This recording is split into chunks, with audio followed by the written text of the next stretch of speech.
So hello guys, এটি হচ্ছে একটি multi layer folding storage cabinet. এটার ফ্লিপকার্টে অ্যাভেলেবেল আছে। এটা আপনাদেরকে পড়ে যাবে সামথিং 850 টাকা। এটা আজ ডেলিভারি দিয়েছিল, তা এটা আজ সেটিংস করছিলাম। এটি হচ্ছে 3 থাকের সাধারণত হয়, 4 থাক 5 থাকের হয়। আমি 3 থাকের পারচেস করেছিলাম। তো এটা হচ্ছে ফার্স্ট ফ্লোর রেডি করেছি। সেকেন্ড ফ্লোর, থার্ড ফ্লোর দেখাতে গেলে অনেক লং ভিডিও হয়ে যেত, তাই শর্ট ভিডিওর মাধ্যমে ফার্স্ট ফ্লোরটা রেডি করা দেখা। এই স্টোরেজ ক্যাবিনেটটির একটি সুবিধা আছে যে এর ডোর প্যানেলটা ফোল্ডিং করা যায়। এর আরেকটি সুবিধা হলো যে যেহেতু ডোরগুলো ফোল্ডিং হয়ে যাচ্ছে, তাই ভিতরে জিনিসপত্রগুলো রাখতে খুব ইজি হয়ে যায়।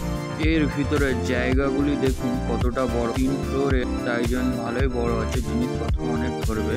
আর এই হচ্ছে ম্যানুয়ালটা দেখে সাধারণত সেটিংসটা করেছিলাম।